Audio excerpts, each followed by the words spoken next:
এই বেচারা এনায়েতুল্লাহ আব্বাসী হজরত মৌলানা কারামত আলী জৌনপুরি রহমতুল্লাহ আলাইহির ছেলেদের বংশের নন। এনায়েতুল্লাহ আব্বাসীর আব্বার নাম নেসার আহমদ আব্বাসী, তাঁর আব্বার নাম সিদ্দিক আহমদ আব্বাসী। সিদ্দিক আহমদ আব্বাসী ছিলেন কারামত আলী জৌনপুরি রহমতুল্লাহ আলাইহির মেয়ের জামাই।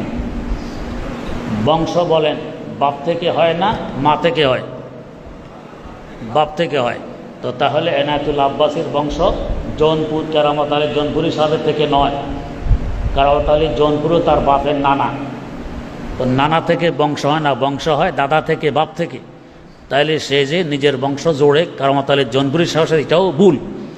আচ্ছা, এবারে আসুন, তিনি জায়গা জায়গায় চ্যালেঞ্জ করে যে মিলাদ পড়া, কিয়াম করা এটা মুস্তাহাব বলে তিনি। এদিকে বলেন মুস্তাহাব, এদিকে মাঝে মধ্যে ওনার বয়ানে আছে যারা মিলাদ কিয়াম করবে না তারা কাফের। এদিকে মুস্তাহাব, এদিকে বলে কাফের, আবার বলে ফেতনাবাজ, এই ধরনের। ওনার এলাকায় এক মাহফিল মাওলানা লুৎফুর রহমান ফরাজি সাহেবের, উনি মাহফিলে গিয়ে কথায় কথায় মিলাদ কিয়াম সম্পর্কে আলোচনা করছেন। আব্বাসীর কানে এগুলো গেছে। তখন এনায়েতুল্লাহ আব্বাসী ওনার পক্ষ থেকে লোক পাঠাইলেন লুৎফুর রহমান ফরাজির কাছে যে তোমাদের মুরব্বী হাটহাজারী মাদ্রাসার মহাপরিচালক আহমদ শফি আমার ভয়ে 17 মাস পলাতক ছিল। আমার সাথে বহস করতে গিয়ে বয়ে 17 মাস পলাতক ছিল। তারপর তোমাদের আরেক মুরব্বী এই নুরুল ইসলাম অলিপুরি আপনাদের সিলেটের, সে ভেগে গেছে, আমার সাথে বহস করার সাহস পায়নি। আর তুমি আসছো আমার এলাকায় মিলাদ কিয়ামের বিরুদ্ধে বয়ান করতে, আমি চ্যালেঞ্জ করতেছি। লুৎফুর রহমান ফরাজি বলেন ঠিক আছে, তোমার কথা অনুপাতে যদি বাংলাদেশের মুরব্বী আল্লামা আহমদ শফি ভেগে যান, পলাতক হয়ে যান, আর মাওলানা নুরুল ইসলাম অলিপুরি সাহেব ভেগে যান, আমি ওনাদের ছাত্র, আমি ভাগবো না। ঠিক আছে, আমি রাজি আছি, তারিখ দাও। তখন সে তারিখ দিছে 25 তারিখ, গত মাসের 25 তারিখ তার দেওয়া তারিখ। কোথায় হবে? তার প্রস্তাব ইসলামিক ফাউন্ডেশনে। কোথায়? ইসলামিক ফাউন্ডেশনে। লুৎফুর রহমান ফরাজি মানে নিলেন, তারিখও ঠিক, জায়গাও ঠিক, ইসলামিক ফাউন্ডেশন। এরপর লুৎফুর রহমান ফরাজি আমার কাছে আসছেন, হুজুর আমি তো এইভাবে চ্যালেঞ্জ গ্রহণ করছি, আপনাকে থাকতে হবে। এখন দেখলাম যেহেতু আমাদের মুরব্বীদেরকে বদনাম করতেছে, হাটহাজারী হজরতপুরা বাংলাদেশের মুরব্বী, মাওলানা নুরুল ইসলাম অলিপুরি আমাদের মুরব্বী, আমরা তাদেরকে শ্রদ্ধা ভক্তি করি, এদের ব্যাপারে বদনাম, তো ঠিক আছে ভাই, আমি রাজি আছি। এরপরে গেছেন মুফতি মিজানুর রহমান সাইদ সাহেবের কাছে, তিনিও রাজি হয়েছেন। উভয় পক্ষে 2টা স্টাম্পে লেখালেখি হয়েছে। বহস হবে 25 তারিখ মিলাদ কিয়াম নিয়ে, বহস হবে ইসলামিক ফাউন্ডেশনে, বহস করবে এই পক্ষের এরা, এই পক্ষের এরা। 2 স্টাম্পে লেখা হয়েছে। লেখা হওয়ার পরে তারিখ হইল গত মাসের 9 তারিখে আমাদের পক্ষ থেকে লেখা কাগজ তাদের হস্তান্তর করা হবে, তাদের পক্ষ থেকে লেখা কাগজ আমাদের হস্তান্তর করা হবে, এইটা সিদ্ধান্ত হয়। 9 তারিখে উভয় পক্ষে থেকে লোকজন আসছে। আব্বাসী নিজে আসেন না, লোক পাঠান, কলেজের ছাত্র, মাঝে মধ্যে ওনার মাদ্রাসার ছাত্র বা উস্তাদ পাঠান, নিজে আসেন না। যাই হোক, 9 তারিখে এসে বলতেছে আমরা কাগজ হস্তান্তর করব না। আমাদের লোকেরা দেখে তাদের কাগজে কারো দস্তখত নেই, যে সালিশ করবে তারও নেই, যারা বহস করবে তাদেরও নেই, আর আমাদের কাগজে সকলের দস্তখত আছে, আমারও আছে, মুফতি মিজান সাহেবেরও আছে, সকলেরই আছে। দিবেন না কেন? শর্ত পরিবর্তন করতে হবে। এই যে বললাম আগে, বহস হবে কোরআন হাদিস দিয়ে। আমি লুৎফুর রহমান ফরাজি সাহেবকে বলে দিয়েছিলাম যে 3য় শতাব্দীর আগের কিতাব দিয়ে বহস হবে, পরে কিতাব দিয়ে হবে না, 3য় শতাব্দীর আগের। ওরা এটা মানে নাই, না মেনে শেষমেশ বলছে হানাফি মাজহাবের যে কোনো গ্রহণযোগ্য ফতুয়ার কিতাব থেকে দলিল দেওয়া যাবে, এই এক কথা। আরেক কথা হইল কোনো ফেরকা, কোনো ব্যক্তির মত এবং আমল দলিল যোগ্য নয়, এই শর্তটা লেখা আছে, উভয় পক্ষের সম্মতি। এখন 9 তারিখে এসে তারা বলতেছে এই শর্ত পরিবর্তন করতে হবে, কোনো ফেরকা, কোনো ব্যক্তির মত এবং আমল দলিলযোগ্য নয়, এই শর্ত বাদ দিতে হবে। মাওলানা লুৎফুর রহমান ফরাজি, কেন? আপনারা সহিত শর্ত লেখা হয়েছে, এটা বাদ দিতে আমরা রাজি নই। তো আমাদের পক্ষে 3 জন ছিলেন, ওদের পক্ষ 3 জন। তো আমাদের পক্ষের একজন কথা কাটাকাটি করতে করতে এক পর্যায়ে গরম হয়ে গেছেন যে ভাই শর্ত তো আপনারা সহকারী লিপিবদ্ধ করছেন, এখন কেন বাদ দিতে বলেন।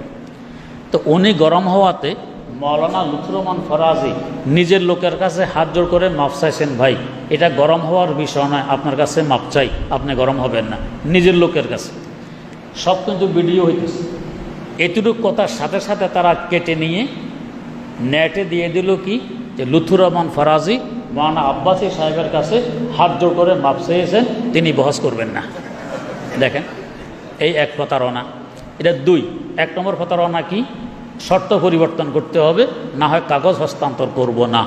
দুই নম্বর, উনি মাপ চাইছেন নিজের লোকের কাছে, তুমি রাগ কেন করো, এটা রাগের বিষয় নয়। আর হেরা নেটে দিয়ে দিল কি, উনি মাপ চাইছেন আব্বাসীর কাছে, এতটুকু কেটে নেটে দিয়ে দিল। দুই। যাই হোক, এরপর উভয় গ্রুপ বলল কাগজ হস্তান্তর হবে না, 25 তারিখে বহস হবে, এটা ঠিক। তো বহস যে হবে ঠিক, ইসলামিক ফাউন্ডেশনে গেলেই তো বহস করা যাবে না, অনুমতি তো আনতে হবে। উভয় পক্ষ থেকে তিনজন সদস্য ঠিক হলো, এই 6 জন যৌথভাবে দরখাস্ত দিয়ে ইসলামিক ফাউন্ডেশন থেকে অনুমতি আনা হবে। এরপর 6 জন যৌথভাবে ইসলামিক ফাউন্ডেশন দরখাস্ত দেয়। দেওয়ার 3 দিন পর আমাদের লোকজন জানতে গেছে যে দরখাস্ত গ্রহণ হইল কিনা।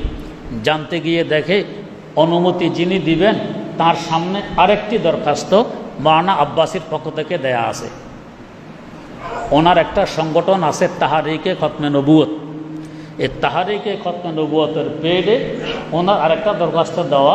এই 25 তারিখে ওই সময়ে, যে সময়ে বহসের জন্য দরখাস্ত দেওয়া হয়েছে, ওই সময়ে ওই তারিখে উনি তাহারিকে খতমে নবুয়তের পক্ষ থেকে রমজানের ফাজাইল মাসাইল নিয়ে আলোচনা করতে চান, আর কি দরখাস্ত দেয়। এই দরখাস্ত দেখা মাত্র আমাদের লোক মোবাইলে তার ফটো নিয়ে নিছে।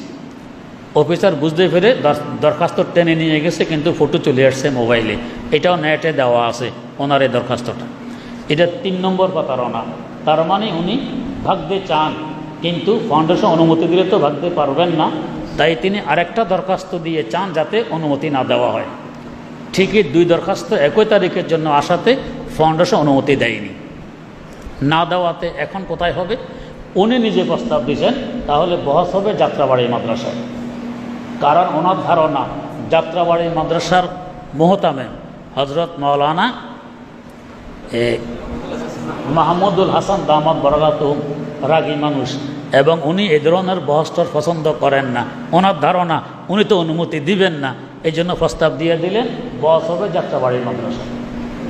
আমরাও মেনে নিই, ঠিক আছে যাত্রাবাড়ি হবে। এখন মৌলানা মাহমুদুল হাসান দামাত বরকাতুহুম থেকে অনুমতি নিবে কে?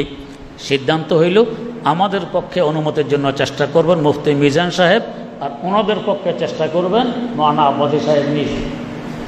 মুফতি মিজান সাহেব ফোন করলেন আল্লামা মাহমুদুল হাসান দামাত বরকাতুহুমের কাছে, উনি অনুমতি দিয়ে দিয়েছেন যে ঠিক আছে বস এখানে হবে। আব্বাসীকে জানানো হলো অনুমতি হয়ে গেছে, উনি রাজি গেছেন।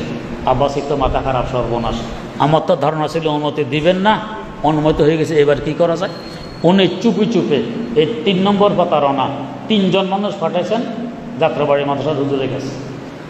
এরা এসে চেষ্টা করতে যাতে উনি অনুমতিটা বাতিল করে দেয়। এমনকি এক পর্যায়ে তার রিকোয়েস্ট করতেছে, এগুলোও ভিডিওতে আছে।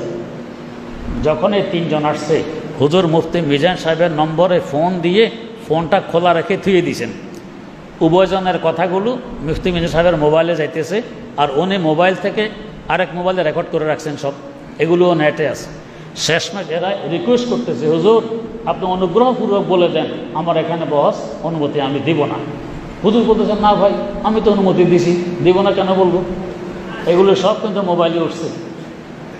এরা দেখছে সর্বনাশ, এখন তো পারতেছি না। তখন দেখেন আরেকটা 4র্থ নম্বর প্রতারণা শুরু করছে কি, যাত্রাবাড়ি হুজুর রাগী মানুষ, আপনারাও জানেন। এর মধ্যে এক বেটায় ওনার ফটো নিতে চাইছে, উনি রাগ করছেন এই বাইরে তুমি এখান থেকে, এই এক রাগ। আরেক রাগ করছেন যে ভাই তোমাদের আব্বাসী আমার মাদ্রাসার নামটা কেন বলছে। এরা বলে হুজুর আপনার উপরে আমাদের ফিসা হুজুরের আস্থা আছে, এই জন্য বলছেন, আপনাকে শ্রদ্ধাভক্তি করেন এই জন্য বলছেন। হুজুর বললেন কেমন শ্রদ্ধাভক্তি, সে নিজে ফোনও করলো না, আসলেও না, আমি তাকে চিনিও না, এটা কিসের শ্রদ্ধাভক্তি। এগুলো কিছু হুজুরের স্বভাব অনুযায়ী মনে হয় যেন রাগের শুরুতেই বলতেছে। এখন আব্বাসি পাইছে বাহানা কি, যাত্রাবাড়ির হুজুর আমাকে বেইজ্জত করছে, আমাকে অকথ্য ভাষায় গালিগালাজ করছে, আমি যাত্রাবাড়ি যাব না।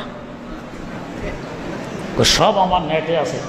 মুফতি মিজান সাহেব বললেন নেটে কি আছে আমাদেরকে পাঠিয়ে দেন, এটা আমরা নিরসন করব, যাত্রাবাড়ি হবে। উনি বলছে আমি পাঠাই দিতেছি, মোবাইলের আলাপগুলোও নেটে দেওয়া আছে, কিন্তু আজ পর্যন্ত তিনি কি গালিগালাজ করছেন এটা দেন নেই, কারণ গালিগালাজ তো করেনই নেই, তো দিবেন কোত্থেকে? এখন উনি যাত্রাবাড়ি আসবেন না। আমরা বললাম আপনার প্রস্তাব যাত্রাবাড়ির, হুজুর রাজি আছেন, আমরা রাজি আছি, আসবেন না কেন? না আমি আসবো না, আমি একটি ঐতিহ্যবাহী পরিবারের সন্তান, আমাকে উনি এভাবে বেইজ্জত করছে, আমি সেখানে যাব না। 25 তারিখের আগের দিন উনি সংবাদ সম্মেলন করেন, সাংবাদিকবিহীন অবস্থায় নিজের খানকায়, সাংবাদিক কেউ নেই, নাম দিয়েছে সংবাদ সম্মেলন। এটা নেটে দিলেন কি, আগামীকাল বহস হবে ইঞ্জিনিয়ারিং ইনস্টিটিউটে, ওনার একামতে। বহস যেহেতু 2 গ্রুপে হবে, তাই 2 গ্রুপ সম্মতিক্রমে তো জায়গা ঠিক করবে। উনি একামতে ঘোষণা দিলেন কি, যে বহস হবে ইঞ্জিনিয়ারিং ইনস্টিটিউট। আমরা খোঁজ নিলাম যে ইনস্টিটিউটে উনি অনুমতির দরখাস্ত দিয়েছেন কিনা বা অনুমতি হয়েছে কিনা। আমরা খোঁজ নিয়ে দেখে দরখাস্ত দিয়েছেন, ওই তাহারিকে খতম নবুয়তের পেডে রমজান সম্পর্কে তিনি আলোচনা করবেন, এই জন্য অনুমতি চান। বহসের কথা নেই, কিন্তু অনুমতি দেয়া হয়নি। যখন অনুমতি দেওয়া হয়নি, আমরা নিশ্চিত অনুমতি যখন পাইনি, সেখানে তো আসতে পারবে না, আসতে হবে যাত্রাবাড়ি। 25 তারিখে আমাদের লোকজন যাত্রাবাড়ি হাজির। আমি মুফতি মিজান সাহেব একসাথে রওনা করছি, লুৎফুর রহমান ফরাজি, মাওলানা শামসুদ্দোহা এবং মাওলানা শফিক কাসেমি, তারা যাত্রাবাড়ি আগেই হাজির ছিলেন। সকাল 10টা বাজার আগেই, 10টা থেকে বহস শুরু হওয়ার কথা, আগেই উনি ওনার কিছু লোকজন নিয়ে, হয়তো 30-40 জন হবে, লোকজন নিয়ে ইঞ্জিনিয়ারিং ইনস্টিটিউটের সামনে ফুটপাতে এসে বসছেন, কারণ ভিতরে তো অনুমতি পাননি। ফুটপাতে বসছেন গাছতলায়, বসে এখন বক্তব্য শুরু করছেন যে আমি তো আসছি, ওয়াহাবিরা কই, ওয়াহাবিরা আসতেছে না, এই জন্য আমি এককভাবে ঘোষণা দিলাম আমরা বিজয়ী, ওয়াহাবিরা চরমভাবে বিপর্যয় পরাজিত হয়ে গেছে, ঘোষণা দেয়। আর এদিকে যাত্রাবাড়ি থেকে আমাদের লোকেরা যে যাত্রাবাড়ি আমরা আসি, আপনি আসেন, যাত্রাবাড়ি আসে নাই। এর মধ্যে পুলিশ গিয়ে ওনাকে ফিরিয়ে ভাড়া দিয়েছে এখান থেকে সরাইয়া, রাস্তার কিনার থেকে। কার কার মোবাইল নিয়ে গেছে এগুলো নেটে আছে, কার কার মোবাইল নিছে, কার কার মোবাইল নিছে, নেটের শব্দগুলোও পাওয়া যায়। পুলিশ তাড়াই দিয়েছে, উনি এখান থেকে চলে গেছেন। এই তো কথা শেষ, এ হলো বহসের ইতিকথা।